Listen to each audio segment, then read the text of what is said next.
The motion in which the House proposed is a requirement of a political competency test that must be passed in order to be eligible for office.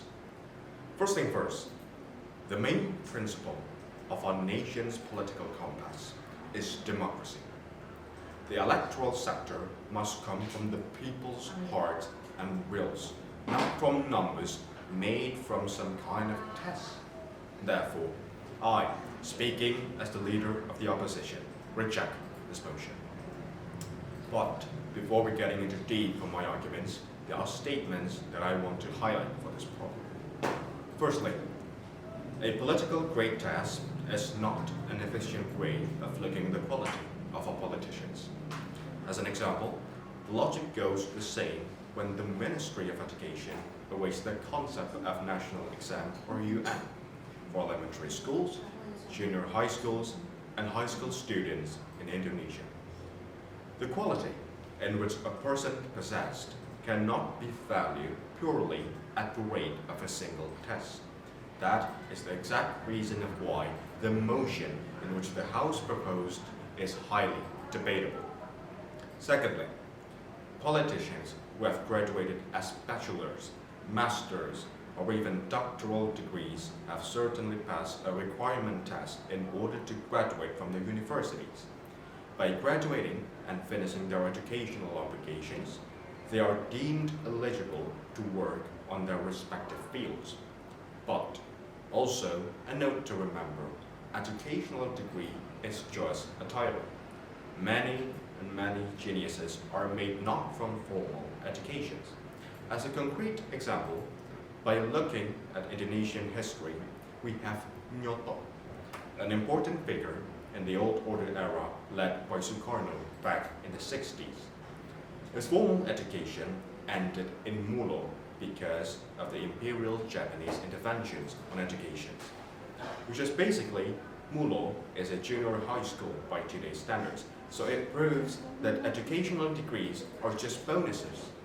The leadership capabilities in which a person possessed come from many other factors.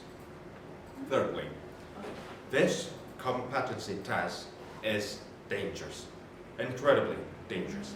It is a dagger with two blades on both of its edges.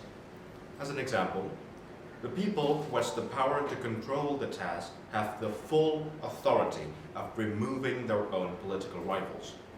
The government, or the Prime Minister, or anyone who has the people in power can just easily barricade the politicians who are actually honest and truly care about the well-being of the people. This whole motion of a political passing grade have made scars to the principle of democracy itself. There is a famous Roman Latin word that says vox populis vox Dei, which literally means the voice of the people or the voice of God. This statement gives a perspective that the voice of the people are the voice that matter. The motion in which the House proposed brings us farther from democracy and closer to autocracy than ever before. This can be used as a way to isolate the majority for the benefit of the elites. Now, if we're looking at the nations who have the highest living, countries like Scandinavian countries, Canada, are a prime example of how democracy can improve the overall welfare of the state. Even Switzerland is the only country on earth that has the system of direct democracy in their political systems. Countries that limits the rights to vote and to run for office, generally speaking, are often left behind by nations that put freedom at the peak of its constitution.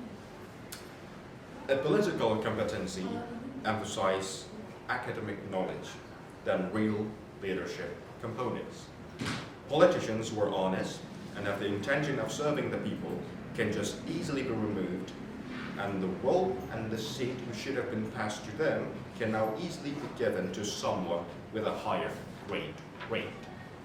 As for a conclusion, the motion in which the Prime Minister agreed to is leading this nation far and far from democracy.